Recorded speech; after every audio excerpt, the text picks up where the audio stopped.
मैं नारी अपान जुगल नयन जल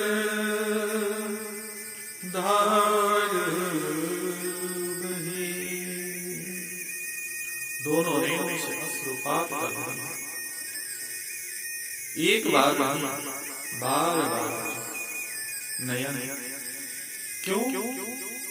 कमल नयन को जब से देखा है तब से पूर्व जन्म के पाप को मिटाते हुए कि हे प्रभु, जिस रज से मुझे कष्ट हुआ, जिस रज से मुझे श्राप मिले, आज आपके नयन को दर्शन किए और दोनों नयन को झुका करके प्रभु की चरण रज को प्राप्त करके आज रुदन करते हुए कह रही है प्रभु, राजीव विलोचन भव भय मोचन पाहि पाहि शरणहि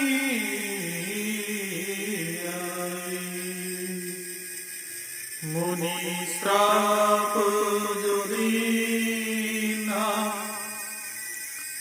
अति भल कीना परम अनुग्रह में माना। ये अनुग्रह है, ये कृपा है। श्राप तो वो होता है जिसका जीवन बर्बाद हो जाए, लेकिन धन्य है मेरे स्वामी, धन्य है मेरे प्रभु जिन्होंने श्राप दे दिया।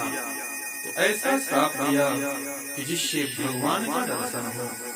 कोई शब्द, कोई महात्मा, कोई गुरु जब अपने भक्त को डांटता है, फटकारता है, तो उसमें अहेत की कृपा छिपी होती है कि जिस तरह से अपने भक्त का कभी भी अनादर न हो, अपना भक्त कभी भी कष्टनीय न हो, और जो कष्टनीय अगर भक्त आता है तो भगवान भी दुखी हो जाते हैं। आज बड़ी कृपा हुई कि प्रभु आपके दर्शन हुए और आपके ऐसे दर्शन हुए जिसके लिए स्वयं संग में एक महात्मा ही आया। कहा जाता है प्यारे, जब कोई कष्ट आए और महात्मा द्वार पर आ जाए तो समझो कष्ट मिट गया है। और हे रघुनंदन, आपके चरण रज पड़ते ही मेरे जीवन धन्य हो गए। मैं तो यही चाहती हूँ कि हे प्रभु, पदे कमल परागा जसे अनुरागा मम मन मधुप करे पाना। हे प्रभु, ऐसी कृपा बनाओ, ऐसी कृपा बनाओ कि मैं मधुमक्खी की तरह आपके चरण रस को, जिस तरह से मधुमक्खी अनेक पुष्पों पे जाकर के रस को लाकर के शहद बनाती है, तो मैं भजन के प्रभाव से, आपके दर्शन के प्रभाव से अपने जीवन को कृतार्थ करूं और ऐसे कृतार्थ करूं कि हकीकत के जन्म जन्म तक विद्यमान रहे। भगवान अपनी निगाहों से बारंबार दर्शन कर रहे हैं कि धन्य है देवी जिसको ग्रीष्म, बारिश, जाड़ा सब सहन करना पड़ा। 4 ऋतुओं को कई वर्षों से यह तपस्या करती आ रही है, लेकिन तपस्या को छोड़ा नहीं। कहा गया है प्यारे कि तप आधार सब सृष्टि बुझाई। अगर हम तपस्या लगन से करते हैं, अपने जीवन में उतार करके करते हैं और बार बार तपस्या में लगे रहें, तो एक न एक दिन भगवान श्री रामचंद्र जी का अवश्य ही दर्शन होता है। और जब भगवान की कृपा होती है, भगवान की अहेत की कृपा होती है और जिस दिन से रघुनंदन कृपा करने लगे तो समझो कि आपके जीवन का सारा का भार भगवान के चरणों में ही समर्पित हो गया है। और वो ऐसे चरण रज हैं जिस चरण रज को महाराज कहा गया है कि एक ही नहीं, जिस चरण रज के लिए स्वयं बाबा तुलसीदास जी ने कहा है, जे पद सूज सरिता परम पुनीता प्रगटे भई शिव शीश धरी सोई पद पंकज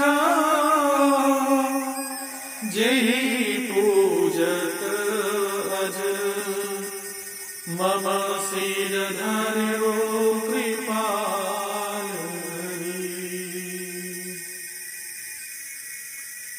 भगवान को देख करके निवेदन करती है कि प्रभु मैं धन्य हो गई, कृतार्थ हो गई, जिसके ध्यान स्वयं ब्रह्मा करते हैं, भगवान भोलेनाथ करते हैं। कौन ऐसा देव नहीं है जो आपका वंदन करता हो। आज यह अहल्या कृतार्थ हो रही है कि स्वयं आप मेरे लिए पद यात्रा किए और आप मेरे लिए आए हैं। धन्य है प्रभु, मेरा जीवन धन्य हुआ। और ऐसे कहते कहते भगवान के चरणों में लिपट गई।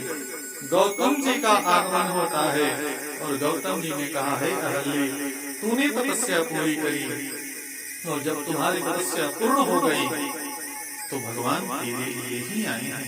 भगवान के चेहरे पे मुस्कुराहट आ गई।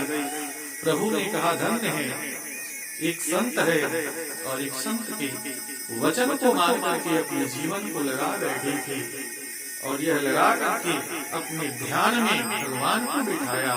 और आज यह प्रभु आकर के जीवन को धन्य की, जिस तरह से यह नगर कई दिनों से आनंद मग्न है। आइए, कहा जाता है प्यारे, लगने तुमसे